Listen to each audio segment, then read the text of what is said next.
It's the tragic death of a young performer, and now family, friends, and fans around the world are suffering the loss. In one social media post, Carter's mother writes, quote, "Why are the towels perfectly placed?" Do you regret ever getting involved in... I didn't have a choice. It got bad when I was about 15 years old. There's a bunch of videos that have recently resurfaced because of all these speculations and allegations about Diddy possibly being involved with Aaron Carter's passing. They're all involved in this, and they're trying to keep me there. They had cops come and check for a rope in my garage, saying I wanted to hang myself. Did you know that one fateful Christmas, a music mogul broke down in jail when no one was there to help him? In today's expose, we're diving into the shocking story of Sean Diddy Combs, a man once untouchable now facing a legal storm that could shake the very foundations of Hollywood. We reveal hidden evidence, leaked tapes, and explosive courtroom drama that tie Diddy to scandalous events. And amid it all, a conspiracy linking him to pop star Aaron Carter's untimely death has ignited a firestorm online. So what really happened behind closed doors at those infamous freak-off parties? Could the damning proof hidden by his attorney be the key to unraveling a decades-long cover-up? Stay tuned as we dig deep, question everything, and expose secrets that were meant to stay buried. P. Diddy ringing in the new year with a jailhouse meltdown, at least according to some new reports. All this comes as the disgraced singer spends his first holiday season behind bars, and a judge rules one of his accusers can remain anonymous. By now you're well aware that 55-year-old Sean Combs, also known as P. Diddy, is being held at the Metropolitan Detention Center in Brooklyn. He's facing federal charges of racketeering conspiracy, sex trafficking by force, fraud, or coercion, and transportation to engage in prostitution. The charges came down in September when a grand jury indicted Diddy, half a year after those federal raids were first performed on his homes. Since he was booked, Diddy has made several bids for bail, hoping to get back to one of those homes or an apartment on New York's Upper East Side. You might have thought this period before the trial was going to be the calm before the storm. I did. Wrong. On April 3rd, the government released another superseding indictment. That's the third one we've had now, but this time it adds on 2 additional criminal counts against Diddy. Now, we're just over a month from opening statements. Why file it now? Does it leave the defense enough time to prepare? Those 8 videos, 8 celebrities, 6 men and 2 women. How many of those 8 celebrities were close to being underage or potentially underage? 2 males. 2 males. And of those 8 celebrities, how many of them were intoxicated or under the influence of drugs? This is going to be all speculation. I just want to preface it by he wouldn't know if they were. Right. Sure. Appear to Let me be, rephrase right, it. Based on, yes. Understand. Out of the 8 celebrities who were recorded having intimate relations with Sean Combs, how many of them appeared to be either inebriated or intoxicated or into the influence of drugs? All of them. All of them. About 15 years old, and I remember him just sitting down with me, being like, this is kind of like what you got to do, Aaron. Harley Pasternak followed me to the fucking hotel. They kill Aaron Carter, and now they acting like they won't clear the Backstreet Boys sample. You get what I'm saying? Harley Pasternak, Pusha, your trainer. Harley Pasternak, Jay-Z. You get what I'm saying? Aaron Carter was despicable, though, because he begged for help to help get him a private security team to keep him alive. He said on numerous occasions, if anything happens to me, I promise you, I am not suicidal. And no one said anything. It all started at Brooklyn's Metropolitan Detention Center, where Diddy, 55, was spending what should have been a festive holiday behind bars. According to insiders, on Christmas Day, he pleaded for medical help, fearing an emotional breakdown as the weight of isolation closed in. But prison guards turned him away, leaving the mogul alone on a day meant for family and joy. He had expected his powerful legal team to secure his bail, so this bitter disappointment was something no one could have predicted. Sean Diddy Combs will officially not be home for the holidays after a judge just denied him bail now for the third time. Diddy's been behind bars since September and will likely now remain there until his trial date, which is in May of 2025. Combs' lawyers tried just about everything at this point to get him released, offering a $50 million bond, a 24-hour security team, a home monitoring system at his Upper East Side Manhattan apartment. They tried it all, but the judge still felt that, quote, no condition or combination of conditions will reasonably assure the safety of the community. So why is Diddy deemed so dangerous? But Judge Subramanian, he didn't bite on that, and Diddy's bail was denied for the third time. According to a report from the Daily Mail, that's why Diddy had a breakdown. A person close to him apparently said, quote, spending the holidays behind bars was a nightmare for him. If we're to believe all this, Diddy had a meltdown in his cell and begged the guards to take him to the hospital for observation, but they refused. This same friend or person told the Daily Mail, quote, he eventually managed to calm himself down with the meditation technique he's been using while he's been behind bars. It took him a few hours of deep breathing and focusing to get out of the bad space he was in, but he finally managed it. I believe the reports, and obviously Diddy is someone who's rich and famous and has lived a life of luxury for many years, and now he's in federal prison during the holidays. So this isn't someone who's a hardened criminal who has spent a lot of time in custody. So the fact that he's spending Christmas and New Year's and future holidays in prison is probably finally getting to him. So I'm not surprised that he cracked. You know, he looks like he's lost some weight and he has some more gray and white hairs. I think that's taken a toll on him. And I think that he expected, for some reason, that he would be out on bond. And obviously that hasn't happened. There were 3 different bail applications that were denied by 3 different judges, and ultimately they withdrew their appeal. So now that it's hitting him that Diddy's going to be in custody at least until May 2025, I think he's just having a tough time coming to terms with it. Because like you said, here's someone that had multiple private jets, homes in New York, Miami, Los Angeles, and all of a sudden his only home is his prison cell, and he's not getting the Christmas dinner with his family that he had. And we all saw the video of him having to spend his birthday in prison as well. Instead of his usual bravado, sources say he turned to meditation techniques he had picked up during his time in detention, clinging to these practices to keep himself together in an environment that was anything but forgiving. While a representative insists Diddy is tougher than ever, the image of a man used to commanding the stage, reduced to a vulnerable soul in a cold cell, has captured everyone's attention. This isn't the first time Diddy's mental health has come into question while he's been at MDC. When he first arrived, he was on suicide watch, which the U.S. Department of Justice National Institute of Corrections describes as supervisory precautions taken for suicidal inmates that require frequent observation. Diddy's suicide watch was only temporary, though. He was housed in a special protective unit of the jail after that for the first few weeks of his stay. But Diddy right now is in Gen Pop, meaning general population, the place where majority of the inmates stay. And that's where he apparently had this meltdown over the holidays, at least according to one source. And as Les Trent reports, the music mogul who once traveled by private jet to all those mansions is now in a jail that is notorious for its bad living conditions. Music mogul Sean Diddy Combs spent his first night behind bars inside a facility that is being called Hell on Earth. The Metropolitan Detention Center in Brooklyn is notorious for its appalling living conditions and rampant violence. How bad is it inside this federal lockup? There have been 2 murders, 4 suicides, and numerous stabbings and lockdowns in recent years. It's so out of control inside that 4 federal judges are reportedly refusing to send any more prisoners here. Well, honestly, Jesse, I feel like Diddy's appearance was probably the biggest story that happened inside that hearing. There was kind of an astonishing whoa when he walked inside that courtroom because he appeared noticeably grayer. I would even kind of equate it a little bit to Santa Claus, but he just appeared grayer. His hair was a lot whiter. Now, remember, the last time I was inside one of Diddy's hearings, that was back in December. We're in March, so that's just a 3-month time span of just that intense grayness. So either where him being at MDC Brooklyn for this amount of time is weighing on him. This federal case is weighing on him. Maybe even his fall from grace entirely is probably weighing on him. But he just looked visibly different. I will say, though, last time he appeared thinner. This time it seems like he did kind of pack on a little bit of pounds, and I don't say that in a disrespectful way.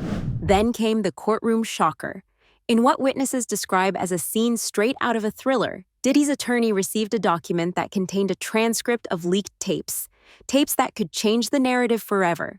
These recordings, obtained during a raid on Diddy's residence, allegedly capture wild, drug-fueled parties where he not only hosted debauched freak-off events, but also coerced his guests into performing on camera. There are hundreds of hours of video and audio recordings of Diddy's illegal behavior. We now know this is what the feds were searching for on March 25th, when they executed search warrants at Diddy's homes in Los Angeles and Miami. At the time, we only speculated that investigators collected electronic evidence, but now we know for sure. According to the indictment against Diddy, investigators seized more than 1,000 bottles of baby oil and lubricant from his home. The court doc states these items were used in something referred to as freak-offs, which were elaborate and produced sex performances that Combs arranged, directed, masturbated during, and often electronically recorded. Yeah, and we cottoned on pretty quick, didn't we, in that interview a few months ago, that she was talking about something that might have been taped, or a lot of things that might have been taped and on video in his possession. Absolutely. You know, Tracy told us that her suspicion was that federal agents were specifically looking for video evidence, for digital evidence, whether that was flash drives, hard drives, you know, home security systems, those kinds of things. And we now know, after Combs's arrest and the indictment, that she was correct, that what they've discovered is video evidence. And she's pretty strong on that point, isn't she? What'd she say? About 80 to 90% of what's being said could be on video, and it's a pretty scary. That's crazy. But the feds, they also revealed that they got photos and videos of Diddy freak-offs. When they did that raid, you understand, what they did was, prior to the raid, they reviewed that civil lawsuit. And that civil lawsuit told, Cassie's civil lawsuit was LaRod had already did it. LaRod hadn't did his yet, did he? Did LaRod do his lawsuit before the raid or after the raid? Oh, before. Yeah, so what they did was they reviewed both of those civil lawsuits and found that there was some criminal activity in those lawsuits. Eyewitnesses claim the moment the document was handed over, the attorney's face went from shock to barely contained outrage. It wasn't just another piece of scandalous gossip, it was evidence that might tie Diddy to charges of racketeering conspiracy, sex trafficking, and transportation for prostitution. The tapes, once dismissed as mere rumors, now form the backbone of a case that has everyone, from legal experts to everyday fans, sitting up straight, wondering what else could be hidden behind those closed doors. Diddy's facing charges of racketeering and sex trafficking. And when you say breaking news, I just got this indictment, this 14-page indictment in my hand right now. Now, I want to read for you just a quick top line that kind of gives you an idea of exactly what the U.S. attorney is looking to prosecute here. They say, quote, the defendant abused, threatened, and coerced women and others around him to fulfill his sexual desires, protect his reputation, and to conceal his conduct. To do so, Combs relied on employees, resources, and influence of the multifaceted business empire that he led and controlled, creating a criminal enterprise whose members and associates engaged in and attempted to engage in all of these crimes. Right. And they claiming that Diddy, you know, he was blackmailing his victims because he had videos from old freak-offs and he was using those videos to get his victims to do another freak-off. So, if he was blackmailing people, especially people that work for him, see, this is what it's gonna get him at. See, people think that, those people work for him, or those people, if they was artists and they work for him, or they were engineers, or they anybody that worked for them and stuff like that, your boss cannot blackmail you to do nothing. If you do a sexual act or you doing anything, your boss, if he have you doing those things like that, then he could be liable for suit. for him to come out with that comment, I mean, that is suspect. It sounds like he's worried that Diddy might give up some information. That's why. That's why he made that statement, to set it up. To set up the atmosphere that, yo, this guy's gonna lie on us. This guy ain't gonna tell the truth on us. But what we know is that wherever Diddy went, his tape recorders went. His camera equipment was working. He was videotaping everything. So they might have that videotape already. I heard that that's not only the tape that's being shot. There's some other tapes out there, other people too with him. And him doing some things with some other people. So it's quite a few tapes that might be out there, what they're hearing. And I don't want to see the tapes, but I want to know if they're really true. Because if they got if they got some tapes out there and it's with some underage, whether it's celebrities or not, it's gonna be crazy, bro.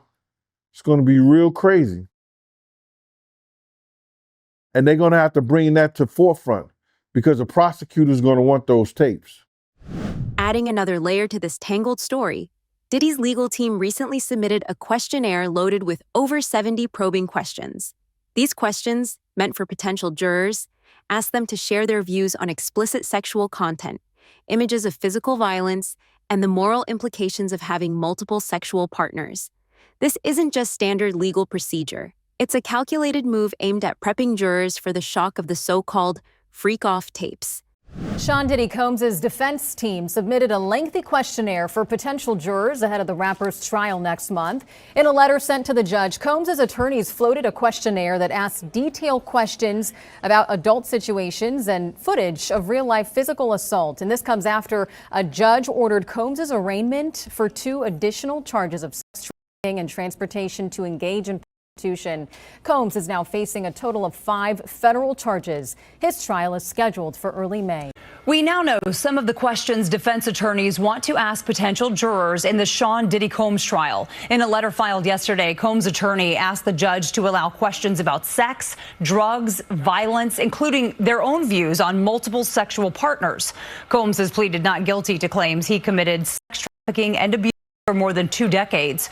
Jury selection starts May 5th. Ultimately, a real jury will decide the credibility of those witnesses, but first they must be selected. What the defense wants is people who are able to change their opinions. And you don't just ask somebody that because everybody says yes and half of them are lying. What you do is you say to them, is there ever anything in your life where you really believed something and somebody convinced you to change your mind? Tell me what it is. That's how you find the right juror. Madam Foreperson, will you stand, please? And will you read the verdict? Diddy has always maintained his innocence. Until his actual trial, this mock jury is set to deliver their verdict. We, the jury, in the above entitled action, find the defendant, Sean Diddy Combs. I saw that they're saying that the jury is going to be sequestered for when they receive their jury questionnaires and they go through and strike people out. So when they're sequestered, they all live in a house together? They can put them in a hotel, they can pay for it so nobody can get to them, so they're not at home, because one of the big things we don't want is we don't want undue influence to a juror. We don't want people contacting a juror. We don't want Diddy's team, we don't want the prosecutor, we don't want anybody running into them at the grocery store, at the 7-Eleven, and be like, so what do you think about Diddy? You want them a free and clear mind, just focused on the evidence, which in 2025 is almost impossible. According to a report by CNN, jurors on Thursday were expected to hear from a witness who claimed he was allegedly in possession of videos that contained footage of celebs being potentially victimized by the Bad Boy Records founder. The witness, who reportedly hasn't filed any suits against Combs and is not claiming to be a victim of him, says he has information and evidence about sexual abuse and other misconduct by Combs, some of which allegedly involved celebrities. But according to the witness's attorney, Ariel Mitchell, who also represented 2 of Combs' accusers in their lawsuit against the mogul, she said her client was subpoenaed. According to another report, the witness told TMZ he was initially contacted by federal agents with the Department of Homeland Security. And he's previously done interviews claiming he's seen salacious videos of Diddy and his celebrity friends. The defense argues that the tapes are nothing more than private moments between consenting adults, a claim that finds little sympathy from critics who say they reveal a darker side to Diddy's world. The strategy behind the questionnaire has divided legal pundits. Some call it a brilliant way to level the playing field, while others insist it's a blatant attempt to sway public opinion before all the facts are laid bare in court. Now, the defense wanted copies of these videos handed over to them, not just the ability to view them at like the prosecution's office. They wanted copies of these videos for themselves. And I've talked to lawyers about this before. There's a big advantage to having the electronic video, the electronic evidence yourself, right? You don't have to always go over to the other office. You can view the materials on your own. It's a way to better prepare for your defense. And Sean Combs' lawyers argued that under the federal rules of criminal procedure, if the defendant asks for it, the government has to give a defendant the opportunity to inspect and to copy electronic data that is in the government's possession. And that data, that evidence, has to be material to preparing their defense. That's interesting to me. Are they going to try and put forth a case that, you know, a black man, a successful black man in the business is being unfairly targeted because of identity? That's exactly what the defense lawyer representing Diddy told me. Hey, yo, what's up, y'all? It's your boy Diddy. Jury selection is going to be happening. We've got 300 jurors a day being interviewed by both sides. So does this mean Diddy can get a fair trial? Almost everybody has an opinion about this case. Serious charges, don't get me straight. And by the way, the sex trafficking charge that he faces with respect to one victim, the only way that he can fight that is saying, and we don't know who this victim one is, we can take a guess who this is.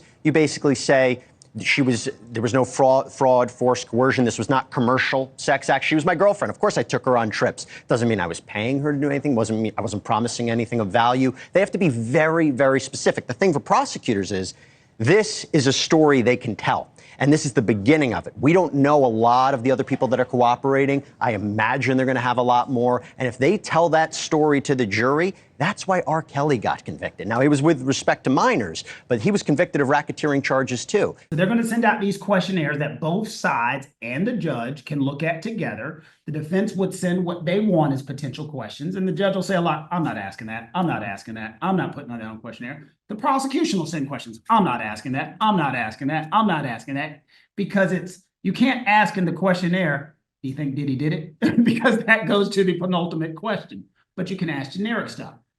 That's going to eliminate, if there's 600 folks, that alone will eliminate, I'd say, about 150. So now you have about 450 people. Then there is going to be things that are called peremptory challenges that we have talked about before, that either side, they get a certain number of challenges that they said, I don't want that guy. Why? Because he's got a Kanye West shirt on. I don't want that guy because he's got a funny hat. As long as it's a race-neutral reason, the defense or the prosecution can eliminate anybody. But the controversy doesn't end with Diddy and his legal battles. A swirling conspiracy has emerged online, linking Diddy to the death of pop sensation Aaron Carter. After Carter's shocking demise in 2022, a tweet, viewed by millions, alleged that he was on the verge of exposing damning details about the depravity at Diddy's infamous parties.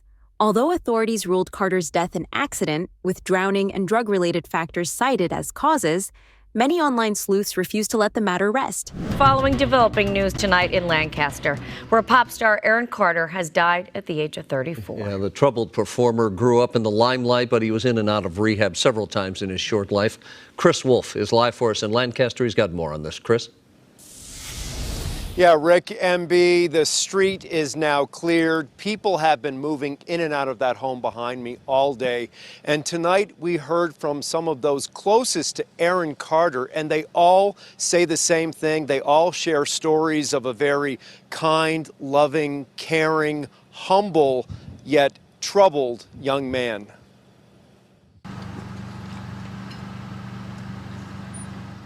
It's the tragic death of a young performer, and now family, friends, and fans around the world are suffering the loss. Carter's mother, Jane Schneck, posted the photos to her personal Facebook page on Wednesday, writing, quote, still trying to get a real investigation for the death of my son, Aaron Carter.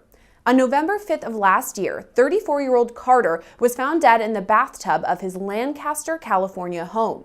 According to posts by his mother, quote, "The coroner wrote it off as an accidental drug overdose. They never investigated it as a possible crime scene because of his addiction past." One of the photos shows the bathtub where Carter was found filled with green water. Another shows what appears to be feces smeared across the bathroom floor. A towel and some clothing items can also be seen on the floor in the photos. In one social media post, Carter's mother writes, quote, "Why are the towels perfectly placed?" In others, she alleges Carter received multiple death threats before he died, saying many people were making his life miserable. You know, this is interesting. You know, you hear about things like staging of crime scenes. I think that this has been mentioned a couple of times. Staging cuts both ways. You know, are you attempting to demonstrate something to prove your point, or are you photographing something that's just there where you can actually, that's demonstrative of the reality? Has anything been adjusted? That's one of the reasons, you know, to her point specifically, that you do want to try to keep control over a crime scene. And that way you never lose context of it. So there's too much murkiness here, I think, relative to the photos that she has allowed to be displayed and what the police are not saying. I go on my Twitter and I see people saying, "You look like you have AIDS, you should go die." I don't understand how I dedicated 22 years of my life to my fans, and now they turn on me. Do you regret ever getting involved in... I didn't have a choice. It got bad when I was about 15 years old, because when I did MTV Cribs, the day that I had to go show off that house, my mom and my dad told me, "We're getting a divorce, but you still have to go do this." I had to go show off all the stuff my whole life that was going to be taken away from me. They claim that Carter possessed secret tapes that could have unmasked a network of abuse and exploitation long hidden from the public eye. While there is no hard evidence connecting Diddy to Carter's death, the rumor mill is working overtime as thousands of users demand answers. Comments flood social media with questions like, was Carter silenced to protect a legacy of abuse? And could those tapes rewrite everything we thought we knew about Diddy? These questions only add to the mounting pressure on a man once revered, now scrambling to control a narrative spiraling out of his hands. But with his amazing rise to success, Aaron would be thrust into the entertainment industry and would be mingling with the most VIP elite of our society. And this is when, at the age of 9, he starts to mingle with people like Diddy.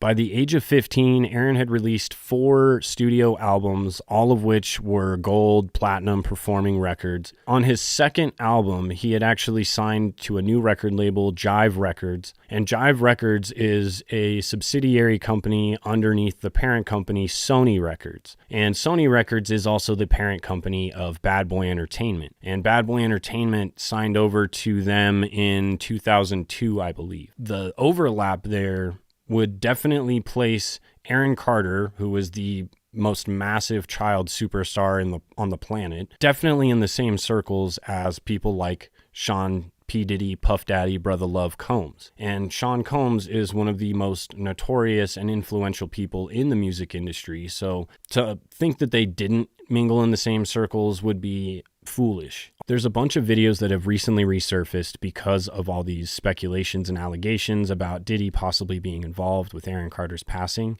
And one of the craziest, most damning pieces of evidence, in my opinion, is the fact that Aaron released this TikTok video literally 2 days prior to him disappearing and being gone unalived forever. A silence breaker for my brother, who is a rapist, and now they're after my life. My whole family is after my life, and they're setting me up. And Sony Records owes me $3.5 million, and they don't want to pay me, and it would be in their better interest, just like Michael told me, and Brad Paisley, who sued Sony Records for $10 million. They owe me money, and they're trying to me off. And I'm begging you and I'm pleading you, help me raise $100,000 as soon as I can so I can move to an undisclosed location where I am safe. My realtor won't sell my house. They're all involved in this and they're trying to keep me there. They had cops come and check for a rope in my garage saying I wanted to hang myself. So please trust what I'm saying. Aaron was known to always have his phone on him. He was always on his phone. He was never not on it. He was always posting online, listening to music, talking to people, texting.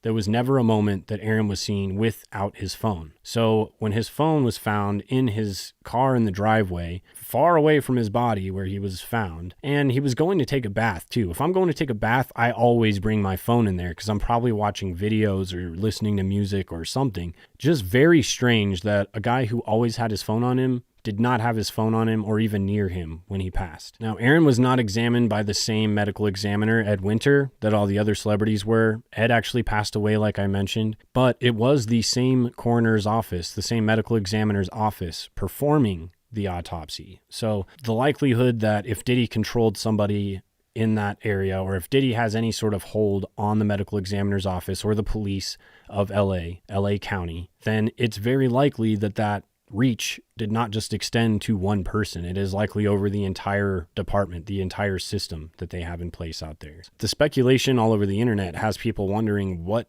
is going on. And this Diddy rabbit hole just keeps getting deeper, darker, wilder, crazier, and just more savage each and every day. Now, the passings of Brittany Murphy, Kim Porter, Aaron Carter, and the random coma hospitalization that Jamie Foxx experienced are all now being reinvestigated because all of these people had very close ties to Diddy or Sony Records.